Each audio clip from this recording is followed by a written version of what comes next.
देशाचे प्रधानमंत्री नरेंद्र मोदीजी यांच्या सरकारच्या माध्यमातून गोवा राज्याला खूप फायदा आजपर्यंत झालेला आहे.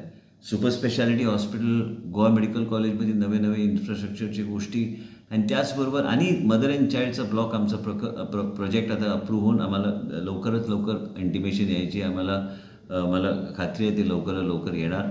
टर्शरी कॅन्सर सेंटर ते आता स्टेट कॅन्सर इन्स्टिट्यूट म्हणून आम्ही त्याला आता बांधून राहिलो आहे. त्याला बी आम्हाला भरपूर फायदा प्रधानमंत्री देशचे नरेंद्र मोदीजी यांच्या माध्यमातून मिळालेला आहे.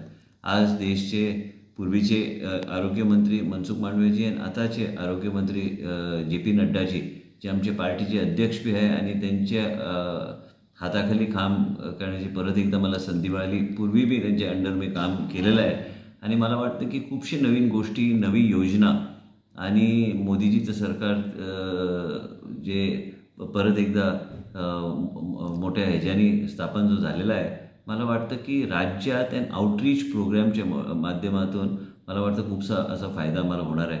भारतीय जनता पार्टीच्या अजेंडामध्ये सर्वायकल कॅन्सर आणि ब्रेस्ट कॅन्सर स्क्रीनिंगचं बी मॅनिफेस्टोमध्ये जे घातलं होतं ते मोठ्या प्रमाणात करणार आहे आणि त्या राज्याला बी त्याचं भरपूर बेनिफिट आम्हाला मिळणार आहे. गोव्यामध्ये आम्ही ऑलरेडी ते सुरू केलेलं होतं.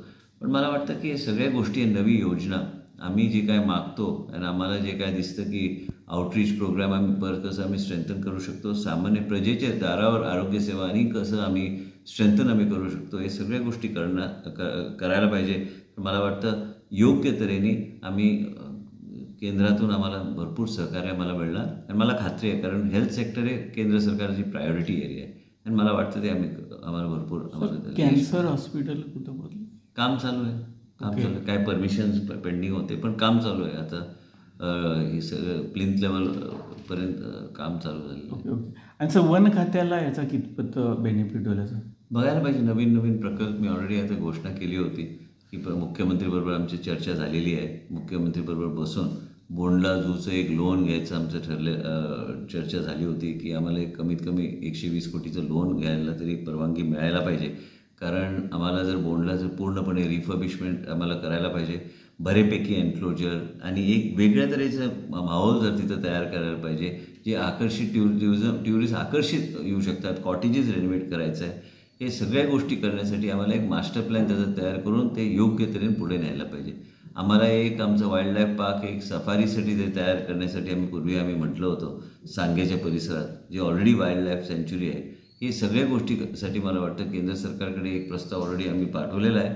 पण त्याचबरोबर आम्हाला हे बोंडलासाठी आम्हाला लक्ष घालायला लागणार.